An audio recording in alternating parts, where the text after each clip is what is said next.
नमस्कार दोस्तों, स्वागत है आपका हमारे YouTube चैनल पर। अगर अभी तक आपने हमारे चैनल सब्सक्राइब नहीं किया है तो कृपया ऐसी ही वीडियो के लिए हमारे चैनल को सब्सक्राइब करें। गरुड़ पुराण अध्याय 6 पिंडदान का महत्व क्या होता है, आज इस अध्याय में ये बताया जाएगा। मृतक शरीर की आत्मा अपने साथ कर्मों का लेखा जोखा दूसरे लोक या अगले जीवन के लिए नहीं ले जाती। आत्मा अपने साथ अपने कर्मों का ब्यौरा, जो कि एक चिप यानी जैसे कार्बन के कण पर अंकित होता है और जिसे चित्र गुप्त भी कहा जाता है। चित्र का अर्थ होता है तस्वीर और गुप्त का अर्थ होता है जिसका भेद ना मालूम हो। यह एक अलौकिक क्रिया है और जो कि वायु द्वारा साथ जाता है और जिसे बायोचिप बोलते हैं। मृत्यु के बाद आत्मा के साथ चिपका रहता है। यह बायो यानी कि आत्मा साधारण आंखों से दिखाई नहीं देती और यह अंगूठे जितनी बड़ी होती है, परंतु इसकी मोटाई नहीं दिख सकती। पूरे जीवन का ब्यौरा कार्बन, वायु या हाइड्रोजन के कण पर प्राणी जो कुछ भी देखता, सुनता, बोलता और सोचता है अंकित हो जाता है। इसमें अंकित सारी सूची यह चिप यमराज को देता है। केवल यमराज ही इसको पढ़ सकता है और नष्ट कर सकता है। उसे नष्ट करने के बाद ही यमराज प्राणी के कर्मों के अनुसार उसे दंडित करते हैं। जब तक बायो चिप आत्मा के साथ रहता है, बायो आत्मा दूसरे शरीर धारण नहीं कर सकती। जब यह चिप बायो आत्मा से अलग किया जाता है, तब शुद्ध आत्मा अपने कर्मों के अनुसार दुख या सुख का भोग करके नया शरीर धारण करती है। मृत्यु के बाद बायो यानी कि आत्मा मृतक शरीर में प्रवेश करने की कोशिश करती है, परंतु यह प्रेत आत्मा मृतक शरीर उसकी अस्थियों के पास वायु में दुखी रूप में मंडराती रहती है। प्रेत आत्मा मृत स्थान पर तब तक रहती है जब तक यह प्रेत आत्मा से बायो यानी कि आत्मा में नहीं बदल जाती। यह बायो आत्मा ही यमराज के पास जाने में सक्षम होती है।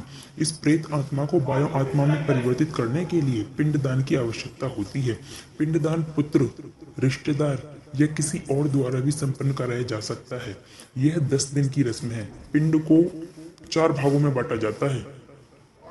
2 भाग 5 भूतों, पृथ्वी, जल, वायु, अग्नि और आकाश। एक भाग यमदूतों और एक भाग प्रेत आत्मा के लिए अर्पण किया जाता है।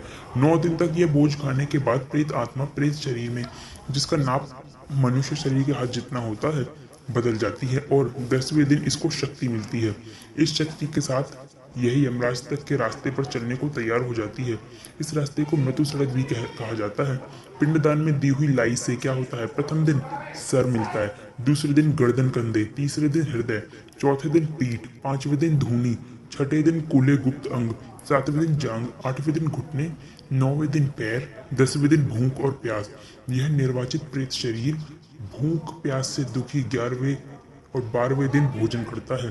13वें दिन प्रेत शरीर यमदूतों के पाशबंदों में जकड़ा एक बंदर की तरह मृत्यु सड़क पर घसीटता हुआ चलता है। यमनगरी की दूरी 8,06,000 योजन यानी 1 योजन 15 किलोमीटर लगभग है और यह एक दिन रात में 247 योजन चलना पड़ता है।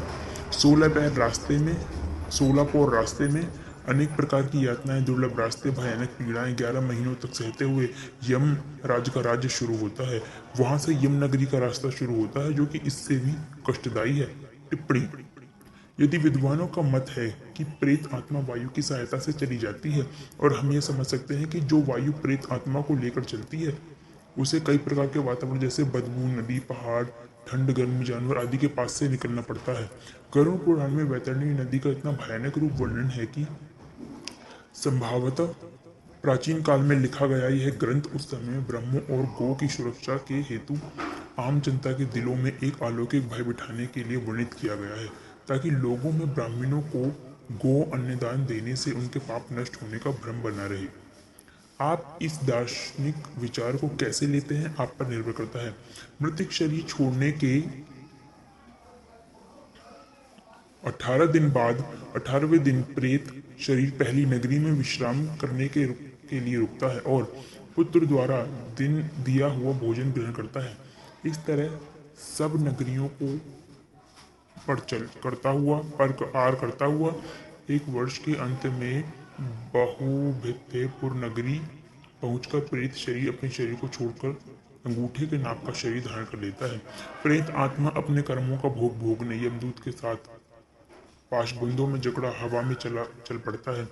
यमराज की नगरी में 4 द्वार बने हुए हैं। इनमें से पापकर्मी दक्षिण द्वार से यमराज की राजधानी की ओर प्रस्थान करते हैं। ऐसी और वीडियोस के लिए हमारे चैनल को सब्सक्राइब करें।